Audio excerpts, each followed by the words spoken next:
How's it going, everyone? Daniel here. Welcome to my Gotham Season 3, Episode 4 spoiler review. Make sure you have seen the episode. It should take me about 2 minutes to recap it, then give you the pros, cons, and final score.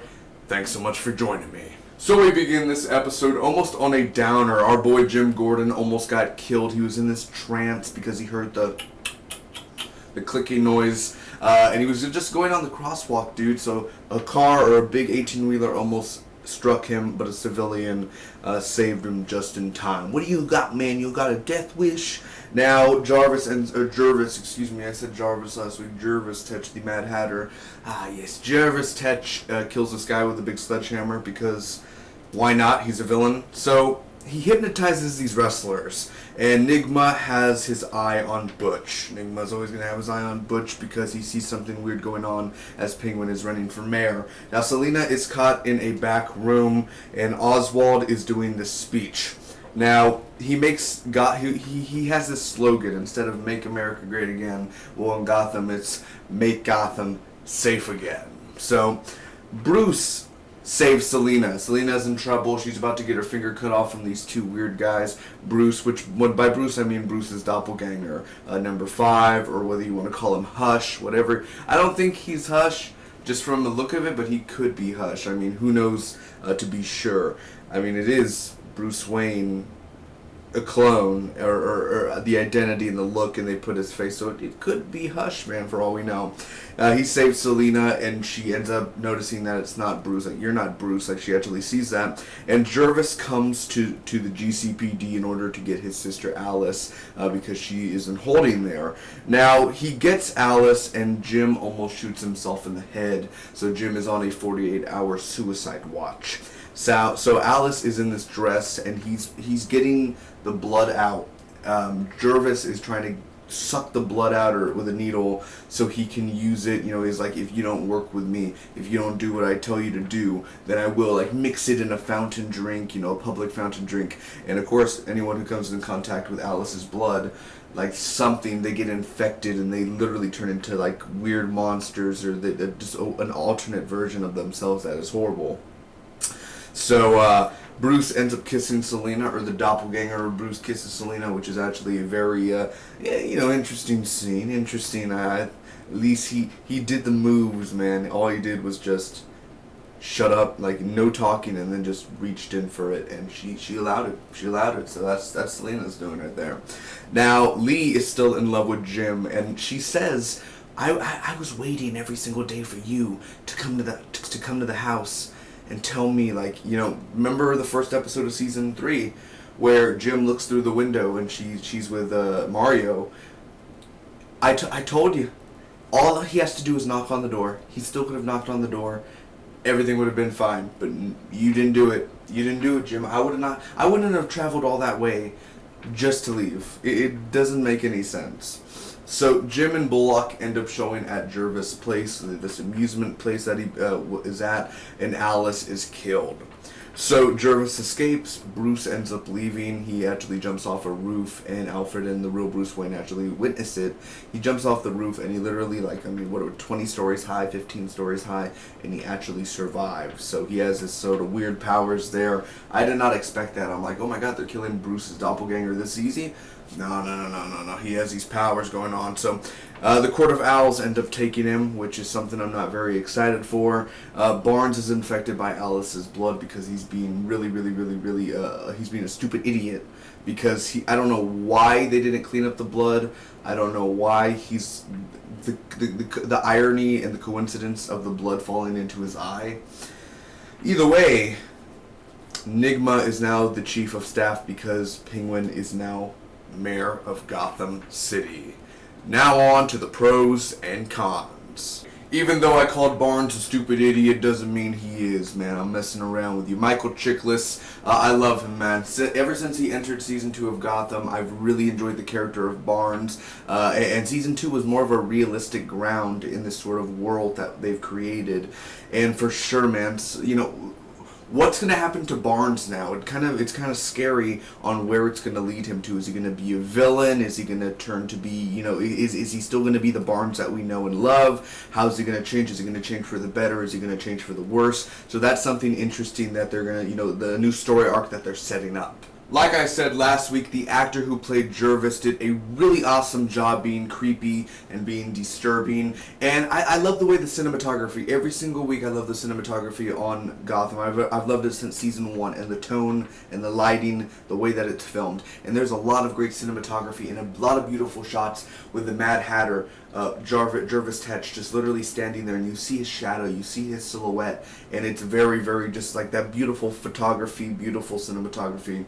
Now, I don't know why, because he's such a comic booky villain in a way, where he's like, I'm looking for Alice, and just the way he moves and the way the camera moves with him and the dialogue that he's given, it's better than Fish Mooney. That's all I'll say. It's good to have one of these, and I'm glad they didn't get rid of Jervis Tetch. I'm pissed that Alice died. I really am, but I am happy that he's not like a one and done or 2 episodes. Like, he's still out there. Well, next week will that be the end of Jervis Tetch, or will he be around for more episodes?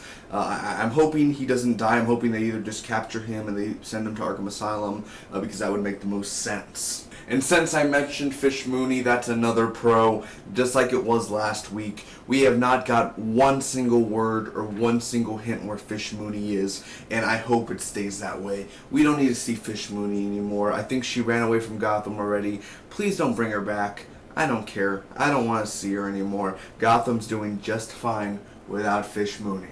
At first, the doppelganger of Bruce Wayne and Selina, their story arc was a little stale when he's like walking with her and talking with her, and I wasn't feeling it, and it was a little cheesy. But right when Selina and the fingers and all that went down and Bruce entered, that's when it really picked up for me with their storyline there. And I have to give the mad props to Bruce Wayne himself, man, even the actor David Mazouz, for him actually, he's kissed, mind you, this actor has already kissed the actress of Selina Kyle like 4 or 5 different times. He gets it in again. He's playing a different character, the doppelganger, but hey, it's not a bad job, right? You're going to be Batman in the future, probably not the same actor, but I mean, you're playing a young Batman, and you get to kiss Selina Kyle, so pretty good job.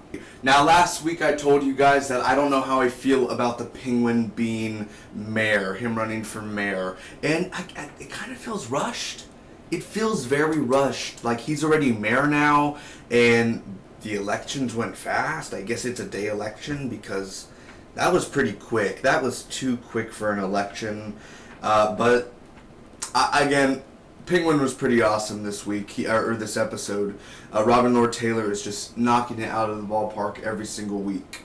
But I will say this, as much as I love Penguin, I love Butch. I've always enjoyed Butch since season 1. I've never hated Butch, and I really, really, really fear that they're going to kill Butch in the future or this season, and I don't want that to happen. I want Butch to stay alive. Hell, it's honestly surprising that he's still alive today, and that's the thing. If he's alive today, don't kill him. Keep him on the show. I really, really, really like that actor.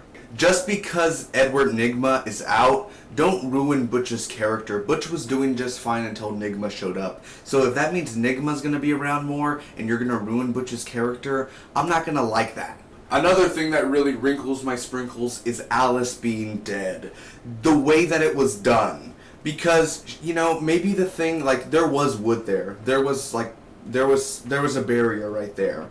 And I don't know how sturdy it was, but she would have to have been pushed in order to, like, if she fell, I guess, but like Jervis could have totally grabbed her. There was totally amount of time. So, you know what I mean? Like, I have to watch the scene again, but I know he didn't push her, but it was just so cheesy the way, like, oh no, and she fell and then she's dead, and then he's like, you killed her, and then he ends up escaping. I'm like, you guys are trained officers.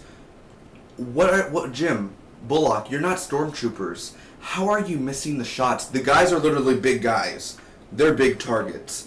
How are you not shooting them? I have no idea how they're not shooting the bad guys. Why are they so bad at shooting? And, even at the GCPD, like Barnes was like, oh my god, like when and Bullock, they were just looking at the wrestlers hitting the cops and they're killing the cops. Just shoot them. Grab a gun and shoot the wrestlers. Get it over with. Kill them all. Now, I said earlier that I'm happy that Jervis Tetch is still alive, but that doesn't mean that they should have at least have, arrested him this episode. I just find it ridiculous that he ended up escaping. Now, what I'm about to say may piss a few people off. It may not, but, I was excited for the Court of Owls story. And don't get me wrong, the Court of Owls could still be awesome. We're only 4 episodes into Season 3. But them taking, Bruce's doppelgangers, I guess, is going to be evil. Yay, how predictable is that? Of course he has to be evil. Of course they have to do this. Of course they have to do that. They're going to corrupt the doppelganger of Bruce Wayne. It's so predictable, and I'll start liking the Court of Owls once we don't have that old woman with the freaking Botox and everything. Oh, hello, young man. Once we get her out of the way and she's not part of the Court of Owls, I'll start liking Court of Owls more. And once we get that stupid guy with the green mask out of the way, I'll like the Court of Owls a little bit more.